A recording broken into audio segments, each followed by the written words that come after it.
우리가 2주 전에는 예레미야 9장에 있는 말씀을 가지고 지금부터 약 2600년 전에 예레미야 대언자가 하나님의 말씀을 선포하던 그 시절에 나라가 바벨론의 침공 앞에서 바람 앞에 등불같이 흔들리고 있는 그러한 상황 속에서 그 유다 백성들이 하나님 앞에 심각한 잘못들을 범하고 있다는 그런 사실을 제가 말씀을 드렸습니다. 유다 백성은 하나님의 선민인데 하나님께서 선택해 주신 그와 같은 백성인데도 불구하고 그들이 하나님을 자랑하지 아니하고 오히려 자기들의 지혜와 자기들의 힘과 자기들이 가지고 있는 그와 같은 재물을 자랑했다고 예레미야 대언자가 9장 말씀을 통해서 우리에게 말씀을 해주고 있습니다. 이것을 지적한 뒤에 예레미야 대언자가 우리에게 권면의 말씀을 주고 있습니다. 그 권면의 말씀은 이런 헛된 것을 자랑하지 말고 하나님과 또 하나님 아버지를 아는 것을 자랑하는 그런 사람이 되어야 된다 라고 권면의 말씀을 주신 것을 우리가 예레미야 9장의 말씀을 통해서 살펴봤습니다. 그래서 제가 하나님이 누구신 줄 알려면은 성경 말씀을 읽고 설교 말씀을 듣고 주변의 경건 서적들을 읽고 기도하고 성도들 간의 그런 교제를 가지고 특별히 이 공예배에 모이는 것을 귀중히 여기는 그런 사람들이 돼야 된다. 제가 그렇게 이제 말씀을 드렸습니다. 오늘은 예레미야 10장에 있는 말씀을 읽었습니다. 예레미야 10장에서 우리 하나님께서는 예레미야 대언자를 통해서 이스라엘 백성이 가지고 있던 고질적인 문제, 우상숭배라고 하는 고질적인 그 문제의 핵심이 무엇인가 예레미야를 통해서 주시는 그와 같은 말씀을 우리가 읽었습니다. 그래서 오늘은 우상숭배가 무엇이고 거짓 신들과 참된 하나님이 무엇인가라고 하는 것을 한번 생각해 보기 위해서 거짓 신들과 참 하나님이라고 하는 그런 제목을 가지고 예레미야 10장에 있는 말씀을 우리가 한번 상고해 보도록 하겠습니다. 하나님이 우리에게 신체의 모든 부분을 다 주셨는데 어느 것이 가장 중요할 것 같아요? 여기 눈도 있고 귀도 있고 코도 있고 뭐 여러 가지가 있는데 제가 보니까 눈이 굉장히 중요할 것 같아요. 뭐 다 있어야 되지만 눈이 굉장히 중요할 것 같습니다. 눈이 없으면 볼 수 있는 것 하나도 보지 못하고 너무나 비참한 그와 같은 생활을 우리가 할 것 같습니다. 그런데 하나님께서 우리에게 이렇게 귀한 눈을 창조해서 이렇게 주셨는데 사람들이 사실은 눈을 가지고 죄를 가장 많이 짓습니다. 여러분과 제가 짓는 죄의 대부분이 다 어디서 시작이 되냐? 이 보는 것 때문에 시작이 된다 그 얘기예요. 보지 않으면 시작이 안 될 텐데 이 보기 시작하면 그때부터 문제가 생기기 시작해요. 이게 어디부터 시작된 거냐 하면 지금부터 6,000년 전에 에덴 동산에서부터 일이 그렇게 시작이 된 겁니다. 그러니까 사람은 보는 것 때문에 죄를 짓는 이와 같은 존재다. 성경이 지금 그렇게 이야기를 하고 있습니다. 뱀이 이브에게 접근해서 선악과를 먹으라고 이야기하면서 사람을 타락하게 만들 때에도 뭘 통해서 했어요? 보는 것을 통해서 그와 같은 일을 이루게 됐습니다. 그래서 요한일서 2장 16절에 가서 보면 이 세상에 있는 모든 것이 육신의 정욕과 안목의 정욕과 그 다음에 인생의 자랑인데 이 모든 것이 하나님에게서 나지 아니하였다. 그렇게 기록을 하면서 사람이 가지고 있는 아니면 이 세상이 자랑하는 세 가지 것 중에 하나가 안목의 정욕이다. 무언가를 자꾸 봄으로 말미암아 욕심이 생기는 것, 이것이 하나님과 원수가 되도록 만드는 그와 같은 요인이라고 성경이 우리에게 이야기를 하고 있습니다. 그래서 뱀이 와서 하나님이 좋지 않은 분이다라고 이브를 설득한 뒤에 이 선악과를 보라고 할 때 창세기 3장 6절에 가서 이브가 그 선악과를 보니까 그 나무가 예전에는 그렇게 생각이 안 들었어요. 근데 뱀의 말을 듣고 선악과를 딱 보니까 그 나무가 먹기에 좋고 눈으로 보기에 참으로 아름다우며 사람을 지혜롭게 할 만큼 탐스러운 것과 같은 나무라고 하는 사실을 이브가 알게 되면서 그 선악을 알게 하는 나무의 과일을 따먹고 자기와 함께한 남편에게도 그 과일을 준 그와 같은 사실이 창세기에 이제 기록이 되어 있습니다. 다시 한번 말씀드리지만 저와 여러분이 눈을 가지고 죄를 짓는 것은 우리 조상 아담과 이브 때부터 시작이 된 고질적인 문제입니다. 하나님의 은혜로 이 세상에 살면서 여러 곳에 많이 여행을 할 수가 있었습니다. 고대 로마 유적이 있는 로마도 가봤고 그리스, 이집트, 중국 여러 곳을 가게 되면 대부분 어딜 가냐? 박물관을 간단 말이에요. 박물관을 데리고 갑니다. 이게 인류가 지금까지 쌓아놓았던 유산입니다 하고 박물관을 데리고 가요. 박물관에 가면 다 뭐예요? 우상 천지예요. 딴 거 없어요. 아무것도 없으면 다 우상입니다. 여러분 로마의 그 거리, 아니면 중국의 베이징에 있는 그런 거리들, 그리스에 있는 그런 거리들 가서 보시면 집집마다 다 우상을 다 그 안에 걸어놨거든요. 그 우상 걸어놓고 하면서도 그게 우상인지 아닌지 전혀 사람들이 생각하지 못하고 이게 그냥 우리의 문명이겠거니 하고 많은 사람들이 그 안에서 아무것도 모르고 우상을 섬기다가 죽어서 지옥에 가는 그와 같은 일이 지금 이 시간에도 발생을 하고 있습니다.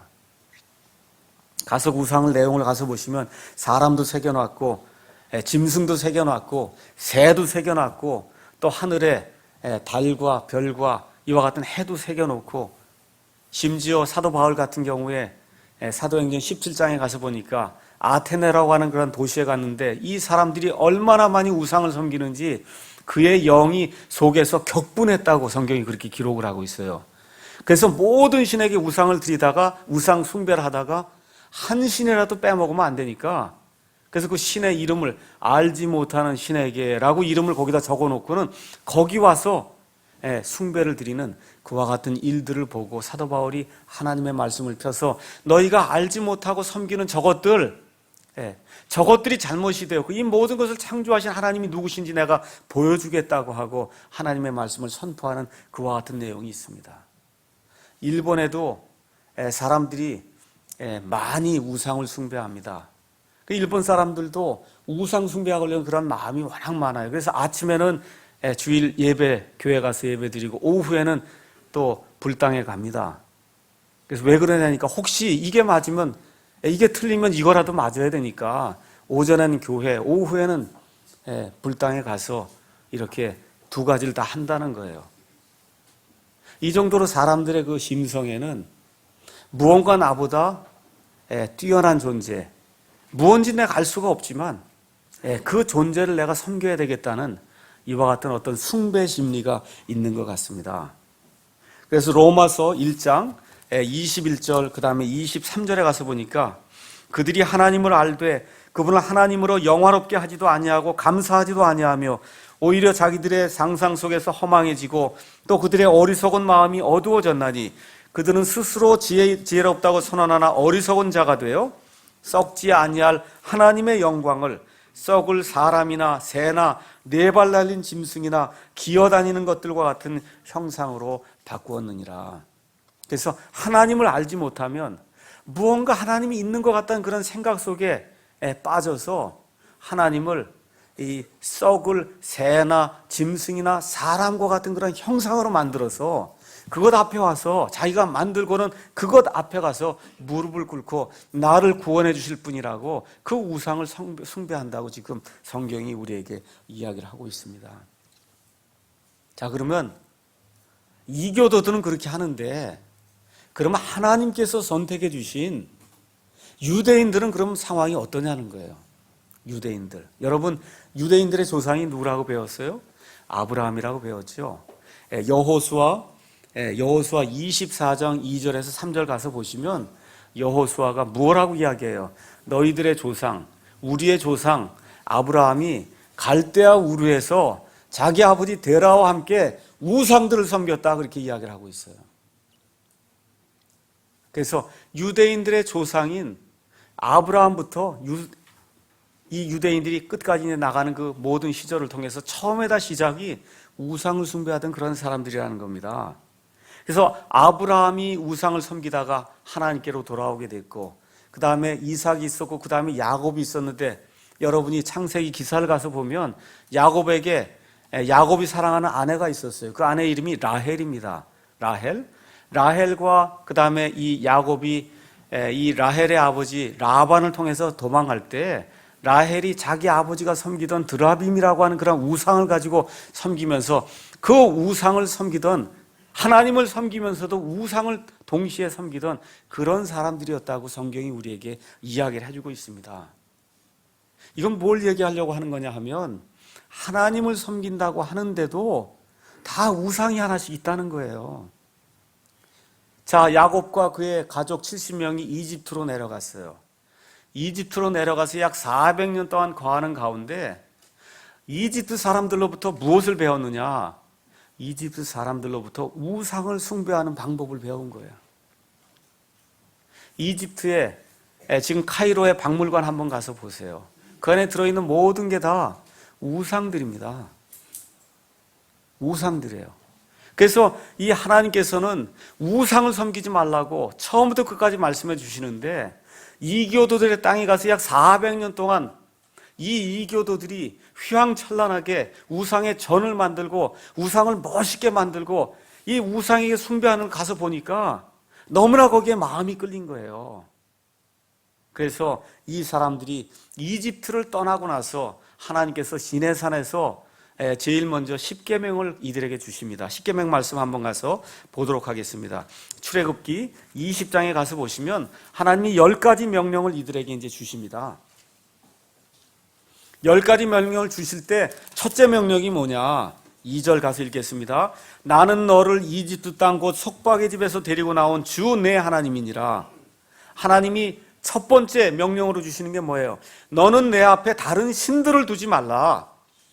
너는 너를 위하여 어떤 새긴 형상도 만들지 말고 또 위로 하늘에 있는 것이나 아래로 땅에 있는 것이나 땅 아래 물속에 있는 것에 어떤 모습이 있는지 만들지 말며 그것들에게 절하지 말고 그것들을 섬기지 말라. 나 곧 주 내 하나님은 질투하는 하나님이니라 하고 말씀하시면서 하나님께서 아예 첫 번째 명령으로 절대 신들을 섬기지 말라고 이렇게 강력한 경고의 말씀을 주세요. 여기 끝나고 나서 또 하나님께서 22절에 주께서 모세에게 이르시되 너는 이스라엘 자손에게 이같이 말하기를 내가 하늘로부터 너희에게 말한 것을 너희가 보았으니 너희는 나를 비교서 은으로 된 신들을 만들지 말며 또 너희를 위하여 금으로 된 신들을 만들지 말라. 하나님이 또 다시 한번 당부를 하십니다. 하나님께서 이스라엘 백성을 이집트에서 끄집어내실 때 10가지 재앙을 내리셨어요. 맞습니까? 그 10가지 재앙 중에 개구리 재앙도 있고 이재앙, 파리 재앙, 종기 재앙, 메뚜기 재앙 이와 같은 재앙들이 있어요. 이게 뭐냐? 이집트 사람들이 섬기던 신들이었어요. 그래서 출애굽기 12장 12절에 가서 보면 내가 이집트의 모든 신들을 다 대적해서 이 신들을 심판하겠다고 하나님이 말씀해 주셨습니다. 이건 뭐냐 하면 이스라엘 백성이 400년 동안 그 땅에 살면서 이집트 사람들이 섬기던 그런 신들을 섬기려고 하는 이와 같은 마음을 가지고 있으니까 하나님께서 이와 같은 재앙들을 통해서 개구리가 아무것도 아니요, 이가 아무것도 아니요, 파리가 아무것도 아니요, 메뚜기가 아무것도 아니라고 하는 것들을 하나님이 실증을 해서 보여주신 거예요. 이거 아무것도 아니다. 절대 이런 것들 섬기지 말라고 하나님이 말씀을 해주셨습니다. 하나님이 시내산에서 말씀을 해주시고 그 다음에 모세 보고 돌판을 깎아갖고 그걸 가지고 오면 그럼 내가 그 말씀을 거기다 기록을 해주시겠다고 해서 모세가 돌판을 깎아갖고 시내산에 올라가서 하나님의 말씀을 받는데 하나님의 말씀을 주시는 그런 기간이 오랫동안 지연이 되니까 이 백성들이 실족하게 된 거예요. 아니 돌판을 갖고 가서 하나님의 말씀을 받겠다고 하니 모세는 왜 이렇게 올라오지 않느냐, 내려오지 않느냐 하고는 출애굽기 가서 한번 보겠습니다. 32장에 1절에서 4절에 뭐라고 이제 기록이 되어 있냐면 2절 말씀 읽겠습니다. 아론이 그들에게 이르되 너희 아내들과 너희 아들 딸들의 귀에 있는 금 귀고리를 빼서 내게로 가져오라 하며 온 백성이 자기들의 귀에 있던 금 귀고리를 빼서 아론에게로 가져오니라. 그가 그들의 손에서 그것들을 받아 송아지를 부어 만들고 새기는 도구로 그것의 모양을 내매 그들이 이르되 오 이스라엘아 이것들은 너를 이집트 땅에서 데리고 올라온 내 신들이라 하므로 아론이 그것을 보고 그것 앞에 제단을 쌓고 선포하여 이르되 내일은 주를 위한 명절이라 하니라. 하나님께서 이 말씀을 저와 여러분을 위해서 기록하셨어요. 아니 어떻게 이런 일이 있을 수 있는가? 하나님의 이집트의 모든 신들을 징벌하시는 것을 이 사람들이 눈으로 봤단 말이에요. 시내산에 들어가서 하나님이 명령해 주신 것을 들었습니다.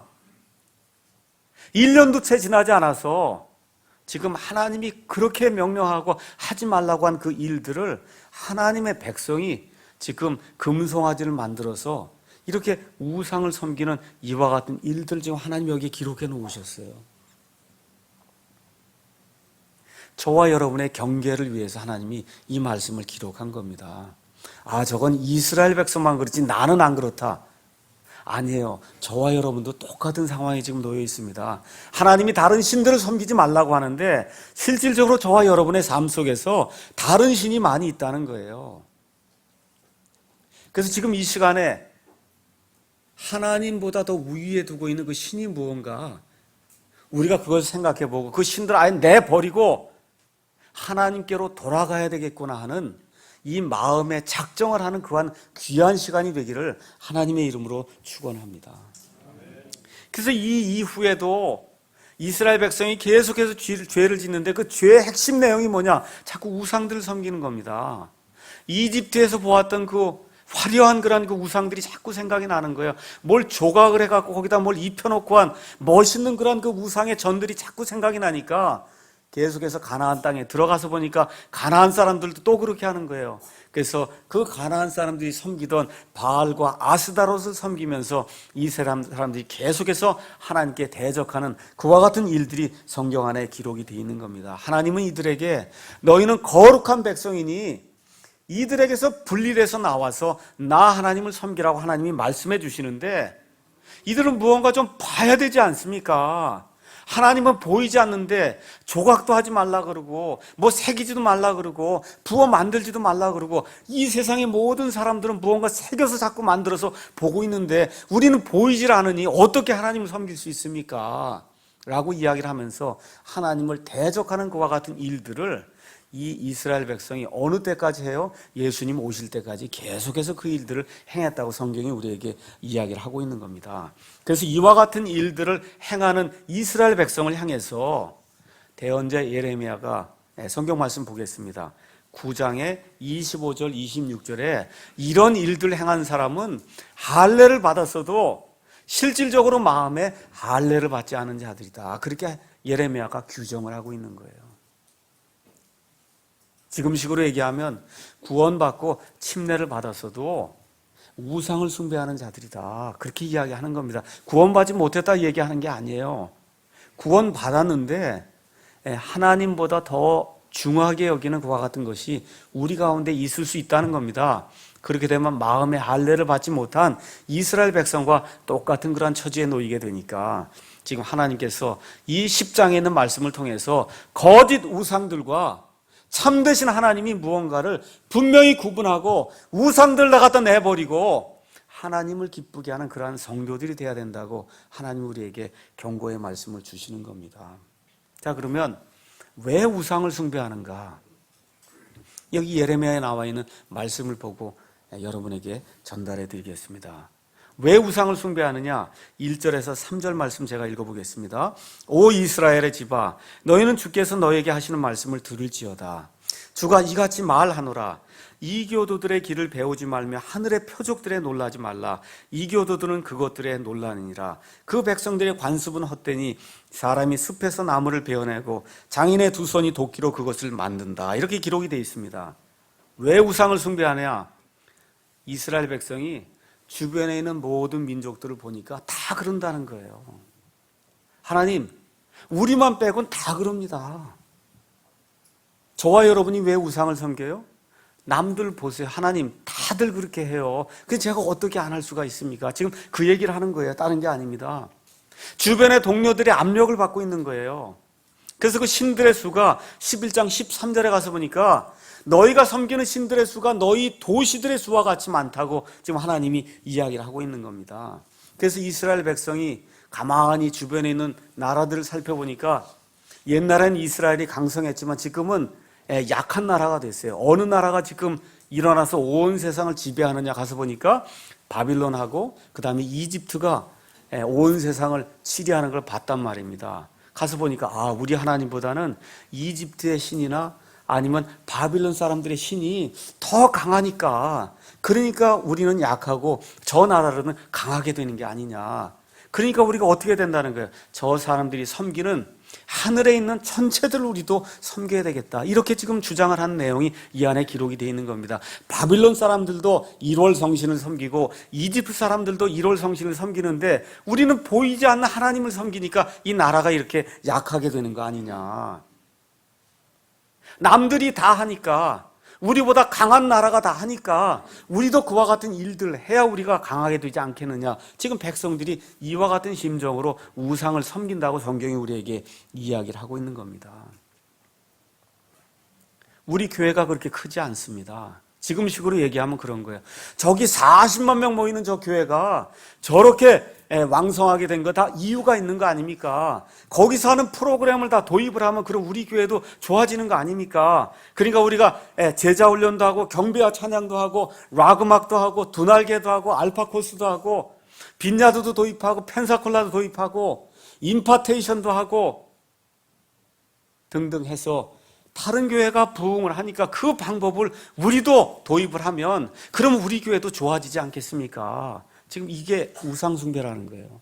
하나님이 옳고 그른 것을 구분을 하지 않고 남들이 해서 무언가 교회가 성장하면 그럼 그걸 우리가 받아들여서 우리도 해야 된다고 목사들이 혈안이 돼서 어떻게 하면 교회를 부흥시킬 수 있을까, 사람들이 만들어 놓은 그런 기법을 찾아서 지금도 매일같이 크리스찬 복음신문을 통해서 나오는 이 광고에 귀를 기울이고 거기에 기웃거리는 그런 목사들이 너무나 많은 겁니다.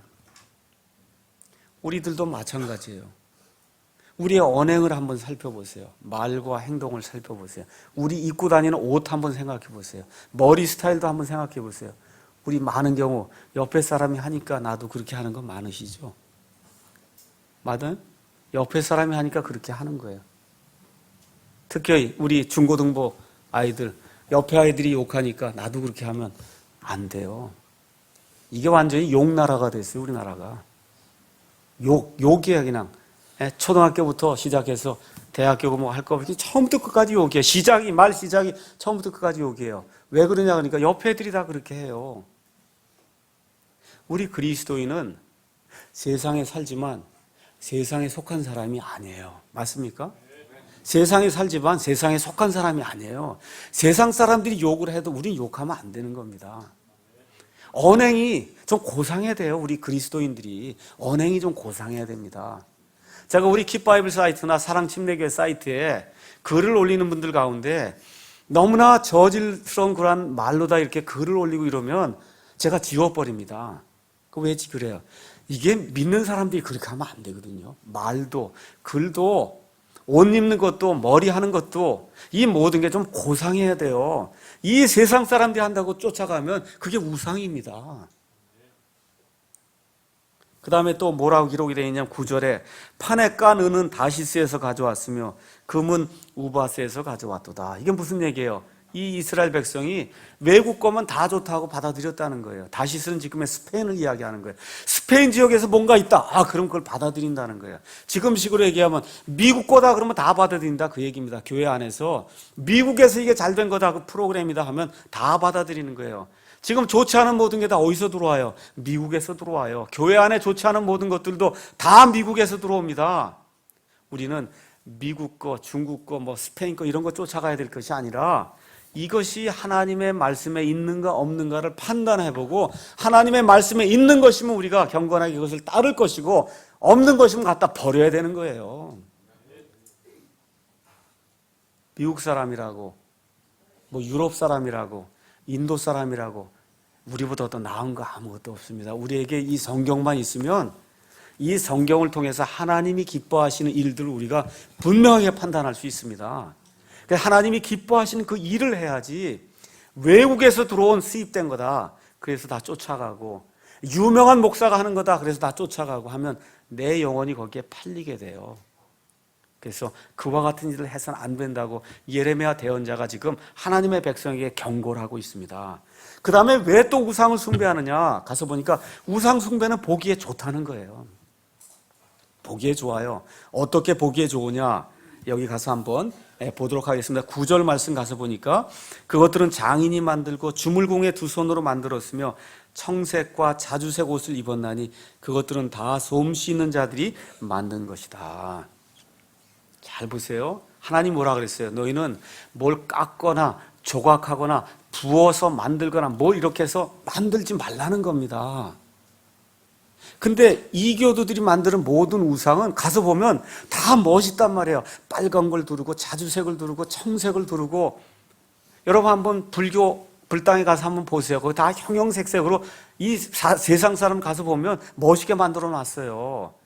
이스라엘이 섬기는 하나님은 가서 보면 맹맹해. 아무것도 없어요. 단순하단 말이에요. 하나님 거기 조각 있어요? 없어요? 없어요. 우리 교회 안에 십자가라도 하나 있습니까? 없습니까? 이 안에 뭐 있어요? 새겨놓은 거 있어요? 없어요? 없어요. 하나님이 새긴 거 어떤 것도 만들지 말라 그랬기 때문에 교회 안에 심지어 십자가까지도 우리 새겨놓지 않았습니다. 왜 그래요? 저 십자가를 하나님으로 착각할까 봐 하나님이 하지 말라고 그러기 때문에 그런 거 안 하는 겁니다. 우리 여기 예배당에 뭐 이렇게 빨갛게 뭐 청색으로 막 해갖고 불당처럼 해놓은 거 있어요? 없어요? 여기 촛불 켜놓고 뭐 이런 거 있습니까? 없습니까? 없어요. 잘 들으셔야 돼요. 이 세상의 모든 종교는 사람들의 마음을 빼앗기 위해서 무언가 휘황찬란하게 무언가 화려한 것으로 무언가 이렇게 꾸며놓는다 그 얘기입니다. 외적으로 외형적으로 보기에 아름다운 것들로 그렇게 만든다는 겁니다. 근데 우리 하나님은 사람의 심중을 보시는 하나님이기 때문에 마음을 보시는 하나님이기 때문에 뭘 꾸며놓는 걸 갖고 하나님 앞에 나갈 수가 없다는 거예요.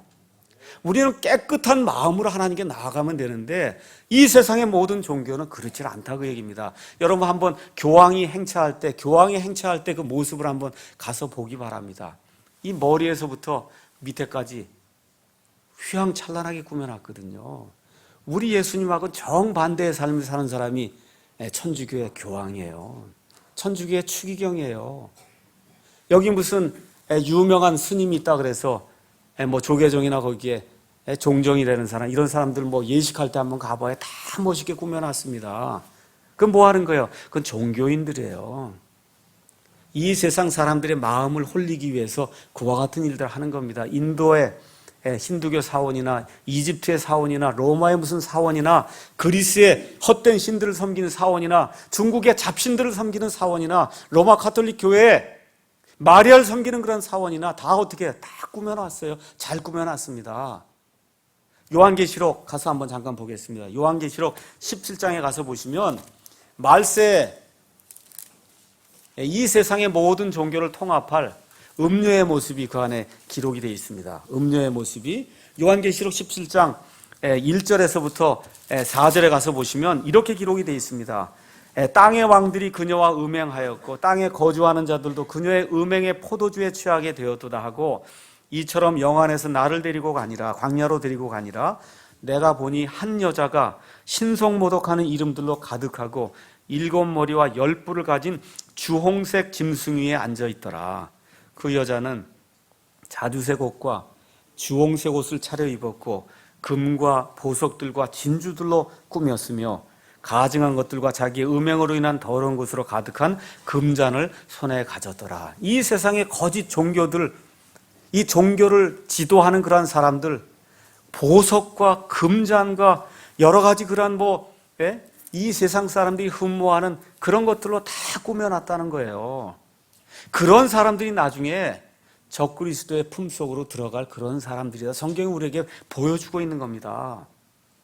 근데 우리가 섬기는 이 하나님은 단순한 걸 요구하세요. 우리가 지금 믿고 있는 이 기독교는 매우 단순한 겁니다. 제가 성경 말씀을 또 읽어보겠습니다. 다 같이 읽겠습니다. 고린도후서 다 같이 한번 찾아보세요. 고린도후서 1장 12절에 사도 바울이 이 세상에서 성도들이 어떻게 살아야 되는가 그 내용을 여기 보여주고 있습니다.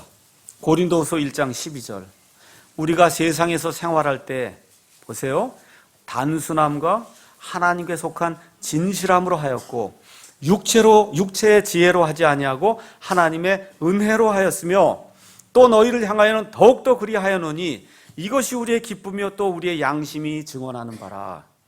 저와 여러분이 예수님을 믿고 예수 그리스도가 저와 여러분의 구원자라고 고백을 했으면 이 세상에서 살 때 어떻게 해요? 단순하게 살아야 된다는 거예요.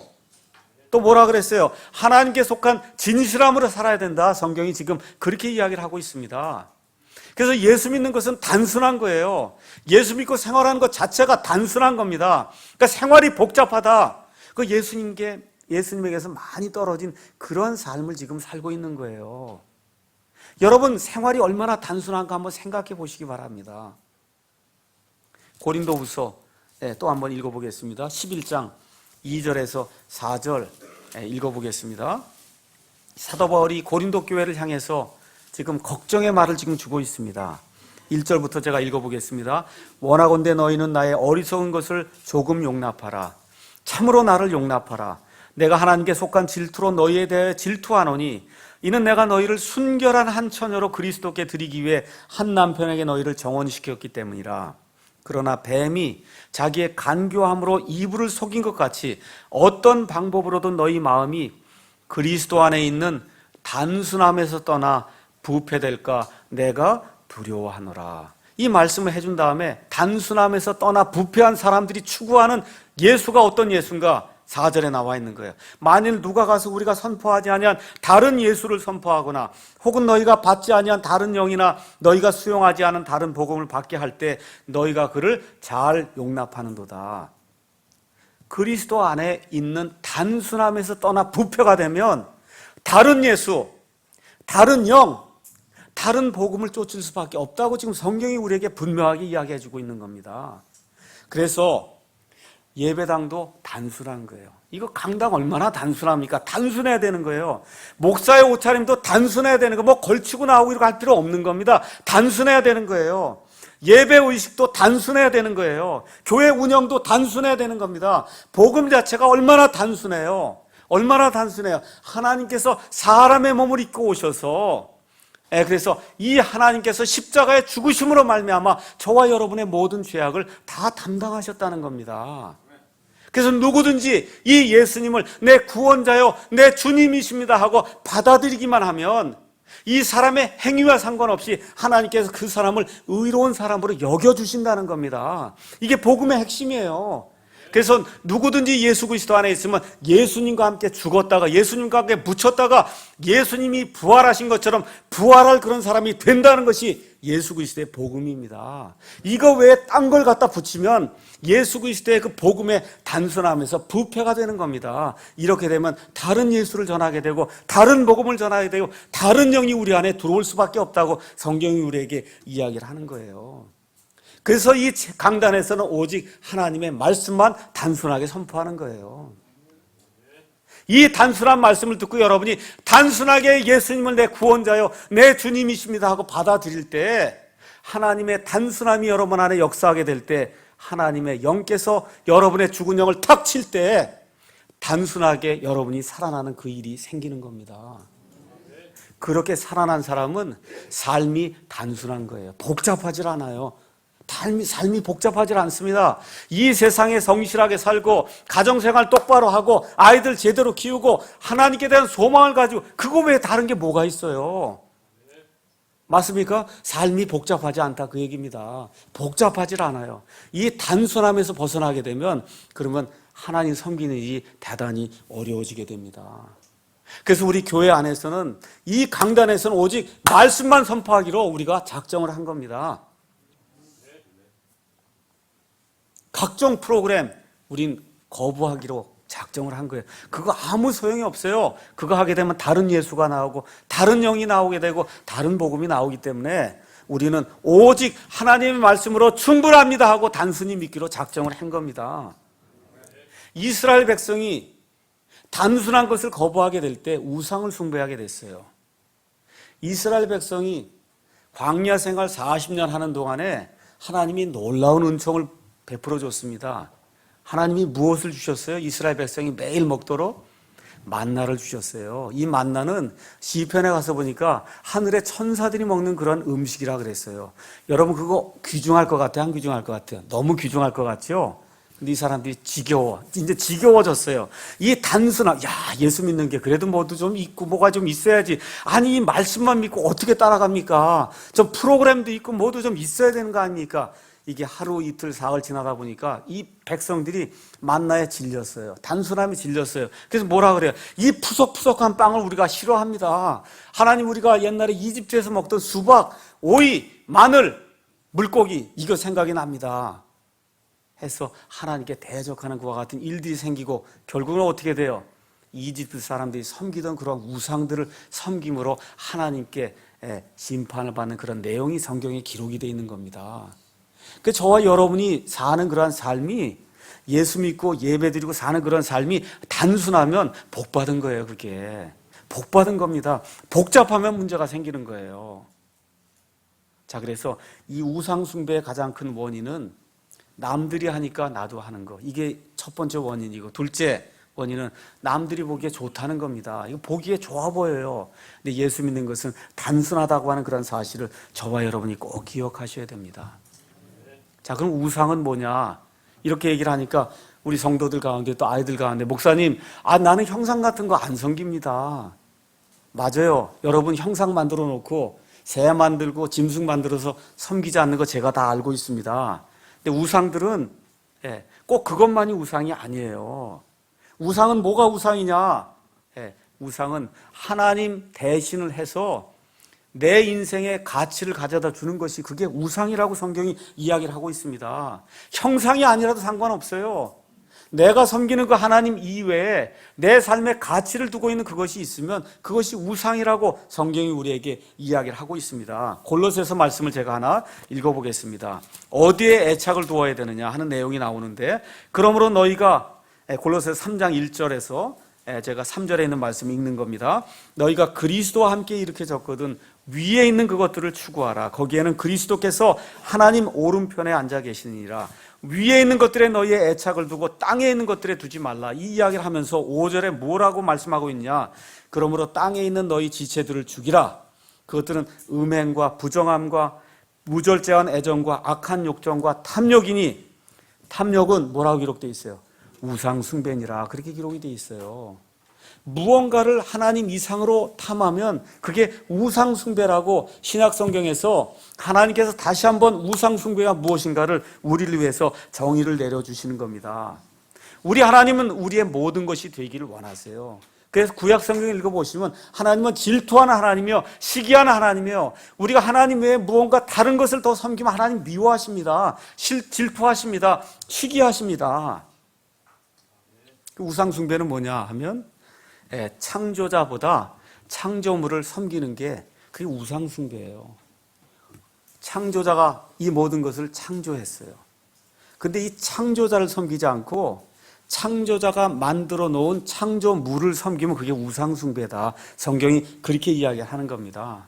하나님은 우리에게 선물을 주셨어요. 예수님이라고 하는 선물도 주시고 우리가 살아갈 수 있는 모든 것들을 다 선물로 줬어요. 그런데 그 선물, 이 세상에 특별히 예수님이라고 하는 그 선물 외에 육신적으로 살아갈 수 있는 여러 가지 것들을 선물로 줬어요. 선물을 주신 분을 사랑해야 되는데 하나님이 주신 육신적인 선물을 주신 분보다 더 사랑하면 그게 우상 숭배라는 거예요. 그 몇 가지 기준을 제가 한번 말씀드릴게요. 내가 우상을 숭배하고 있는가, 숭배하고 있지 않은가, 한번 여러분이 속으로 한번 대답해 보시기 바랍니다.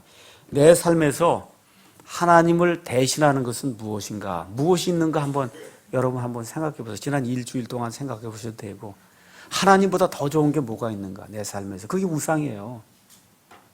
둘째, 내 삶에 의미를 주는 게 무엇인가 한번 생각해 보세요. 나는 왜 사는가? 나는 이것 때문에 산다. 이게 하나님이 아니면 그게 우상이라는 거예요. 성경의 정의에 따라서. 셋째, 나를 화나는 건 무엇인가? 나를 화나게 만드는 게 무언가? 내가 왜 화가 날까요? 내가 정말 좋아하는 게 있는데 남이 그거를 방해하면 화가 나거든요. 그게 하나님이 아닌 다른 거면 그게 우상입니다. 다시 한번 말씀드릴게요. 내 삶에서 하나님을 대신하는 건 무언가? 그게 우상입니다. 내 삶에 의미를 주는 게 뭔가? 그게 하나님이 아니면 그게 우상이에요.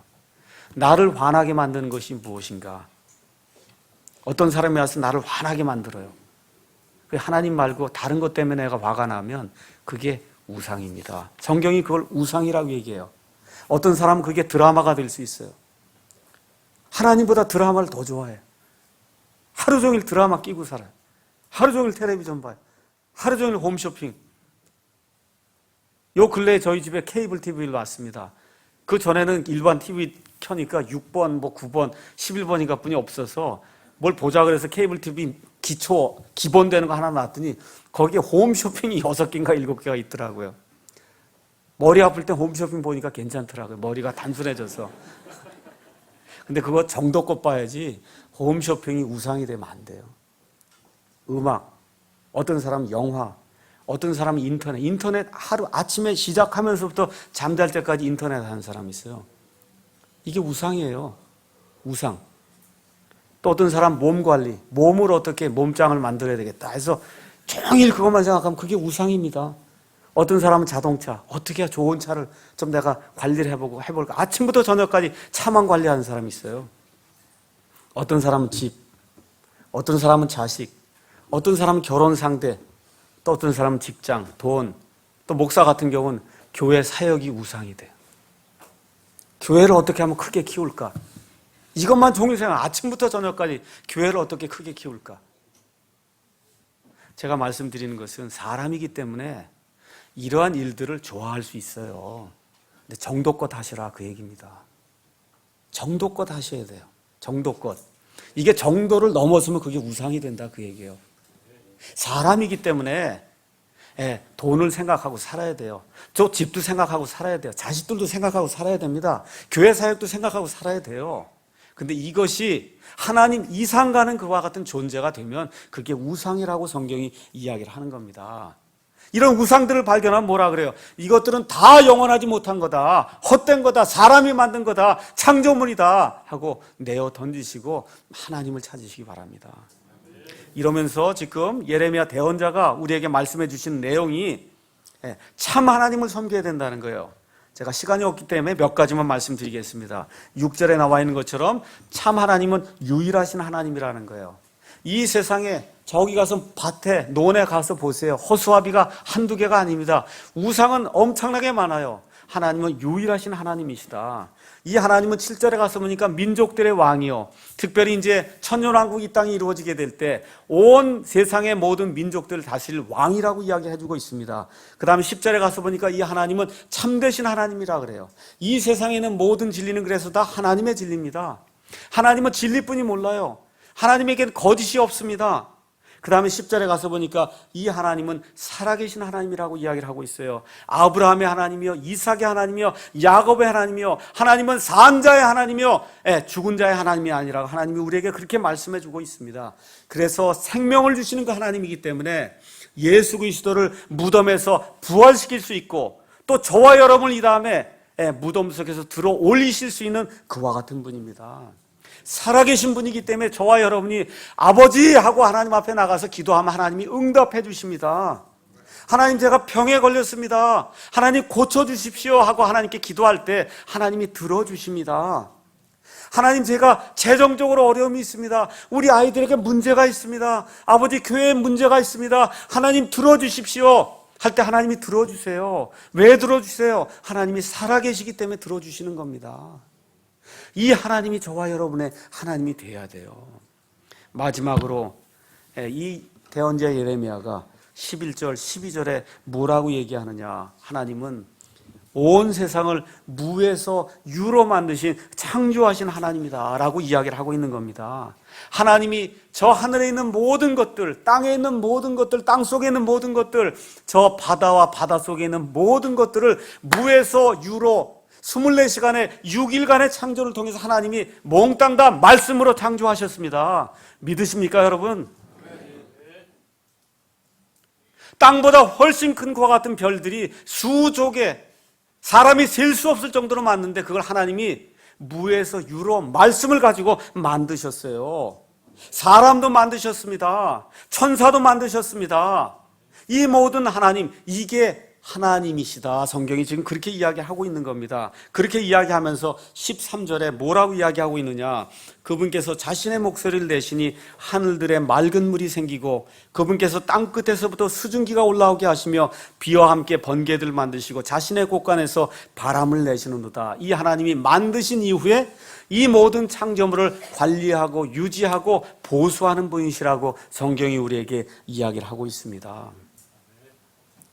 지난주하고 이번 주에 제가 욥기 읽으라고 문자 보내드렸죠. 읽으셨어요?